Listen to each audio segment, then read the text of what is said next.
Okay, follow all the social distance measures, wear mask. Okay, wear mask at all.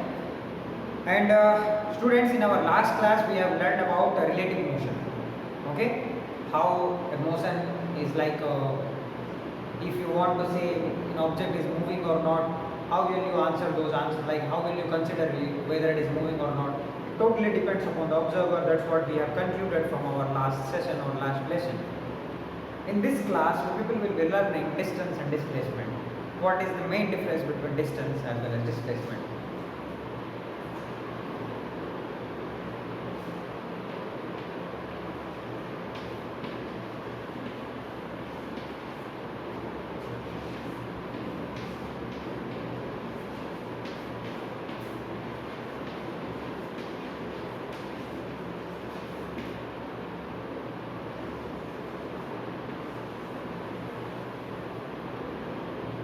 Students, in this session we will learn about distance as well as displacement. So here what are things I'll say you. Please pay close attention to it. Okay, let me give you an example. We will talk about distance now. Later I'll say how they are different from displacement and all. We will say, okay, please pay close attention. Now suppose a person is he started a journey from point A. He moved here at point B. He went there at point C. Okay. He came at point D. Okay. And from point D, we returned back to point A. Now, what will be the shortest path for this person to reach point C?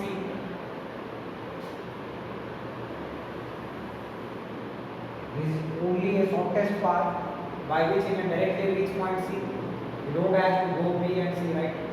Then what will be the shortest path to reach point D? This will be the shortest path to reach point D.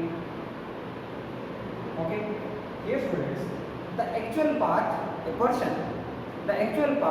person covered in a given time is called as distance. Actual path covered by a person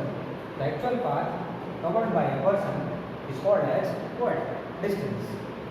The shortest possible path between any 2 points will be called as displacement, is known as displacement. See, if I am thinking that I want to go somewhere from Hyderabad to somewhere. See, the road are not straight. Yes, you can see road are plain and all. It is comfortable to drive your vehicles and all. But it's not possible the road is straight. Why? Mountains are there. Maybe human settlement is there. Maybe demography is not okay. Maybe climate is not correct. Maybe mountains are there. A lot of things are there. So the shortest possible routes, like our ancient persons, like our elders, they have made, and the roads we are following. It is not possible directly to make a straight route. Okay, but now because of technology we are making. At first, how we were moving? We are moving around the mountain. Now what they are doing? We people are what? Cutting the mountain, making huge holes inside it. We are making huge tunnels, and in that tunnels we are moving, right? So that is what. So here what you need to understand, the actual distance between point A to point B will be called as distance, and the shortest possible path will be called as displacement. Okay? From here you are sure, make sure that what is the difference between distance and displacement. Now I will introduce 2 new concepts called scalar and vector. Scalar and vector. So a person says scalar quantity. What do you mean by scalar quantity? This you might have read in your 8th class, but let me remind you again with a broad description. An object is said to be scalar, or a quantity is said to be scalar if it has only magnitude but there is no direction. You will go to a shop and you will ask, give me 5 kilo of potato. Is it like necessary to mention 5 kilo potato towards east? No, it doesn't make any sense. You can just ask 5 kilo of potato or 5 liter of milk, right? You can ask directly. So this physical quantity doesn't need, there is no need for this physical quantity to come and to attach a direction with it. Okay? But when you talk about displacement, if you want to go somewhere, suppose you are somewhere at a point and you are asking what is the direction for complementary school. He must guide you that 5 km east or 5 km west. 5 km. Does it make any sense? You will ask, yeah, 5 km in which direction? You will ask, right, brother, in which direction 5 km? It is towards front, towards back, towards right or towards left. In which direction 5 km? He will say, please go 2.5 straight and again take right. So he must guide you with some certain direction. There is a magnitude that is 5 km, but with that he must show you a particular direction. So the quantities which are both having magnitude and direction is known as vector. Therefore having only magnitude will be called as scalar. So let me give you some examples of scalar and vector. Some of the scalar quantities are heat, mass, temperature. Okay, heat in the sense energy I am writing. Okay, heat and temperature are not equal. Okay, heat is a form of energy. Temperature is the degree of the measure of degree of hotness and coldness. Remember, although temperature is used for heat, but it doesn't make any sense that they both are equal. Heat is a form of energy, whereas temperature is the degree of hotness and coldness. Okay, so here these are the three things which there are a lot more, but here I just gave you some examples of scalar quantity. What about vector quantity? Force. Okay, displacement. Okay, torque. You don't know what is torque, but you will learn in your senior classes. So these all things will be called as vector. These quantities are called as vector quantities. Now the question is distance and displacement. If both of them are vectors, sir, in distance also, when we are measuring distance also, there is a direction. I will say no, student, there is no direction. There is no specific direction in case of distance. Here, a person started his journey. He just not moved the way he wants. The way he wants, he moved. This is point B, right? Okay. If he can go from A to B the way he wants, he can go from point A to B directly, or he can move like that and he can come to point A to B. Okay. Or he can move all the way this distance and he can reach point B as well. Right? So distance means what? The actual path he covered. But the shortest distance will be same. This is what? A straight line between point A and B is the shortest possible path he has to follow. This is the only direction which he need to go so that he will reach B as soon as possible. So displacement is a vector quantity because it has a strict direction like n calculated with it. But when we talk about distance, it doesn't have a proper direction of it. So you need to remember, students, always distance will be considered as a scalar quantity and displacement will be considered as a vector quantity. I made myself very clear and you people need to understand this one, and I'll give you some of the insights of related to units and all. Students, you might, you all know what is 1 meter, right?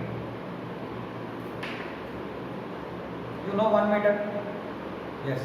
1 meter is equal to 100 centimeters. Okay? Or you can say 1000 meter is equal to 1 kilometer. Okay? Or you can say 1 centimeter is equal to what? 10 millimeter. 1 centimeter is equal to 10 millimeter, then 1 meter is equal to 100 centimeter, and 1000 meter is equal to 1 kilometer. Okay? These all things you have learned. These things you need to remember, because these all things you will use in your upcoming numericals. Now we will learn what is average speed and average velocity. First, let me tell you what is speed and what is velocity. Then our next class we will learn about average speed and average velocity. The same example we will take.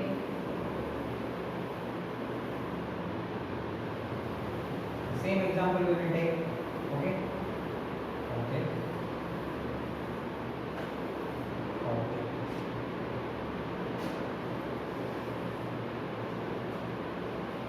So, the person A started his journey and he followed this path. And reached point B. He took around 45 minutes.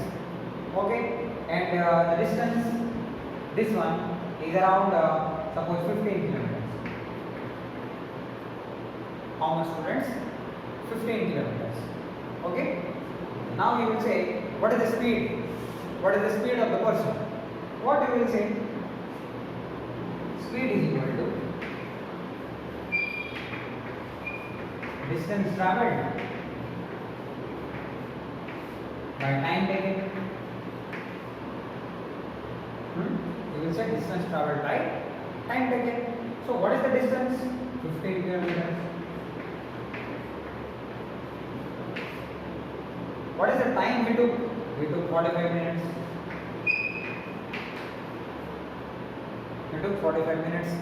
Now you can cancel this one. The speed is 1 by 3 kilometer per minute. You can say the speed is 1 by 3 kilometer per meter. Whose speed? The person's who started his journey. Okay. So see, here speed is distance by time. Right? Distance is not a scalar quantity. Time itself is not a distance itself is not a vector quantity. Time itself is not a vector quantity. Then here also you will get scalar quantity. See, they both are not a vector quantity. What I am saying, please pay close attention. Distance is scalar, time is scalar. They are not vector. So eventually the value of speed is also scalar, right? So speed means distance by time, and speed is a scalar quantity. What about vector? See, this is the smallest possible path. Here you will reach from point A to C. Shortest path, right? The person, if you will follow other one, it will be long distance. Now he has to follow the same distance. That strictly towards his right he must go in a straight line. He should not change the direction. Then he will reach C at the shortest possible path. So from here to here, the distance is 5 km, and he reached in 15 minutes. He reached the distance at 15 minutes. Now what you will say? The same speed is equal to what you will write?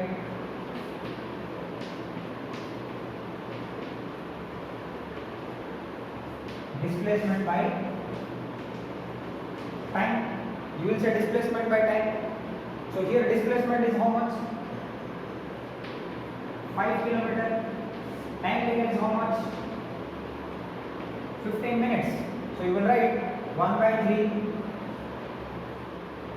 what? Kilometer per minute. 1 by 3 kilometer per minute you will say. But students, if this is called as speed, will it be called as speed? No. This will be called as velocity. Yes, speed and velocity are equal at some point verbally, but in physical world they both differ in this particular point. That is, displacement between time has a certain name. That name is velocity.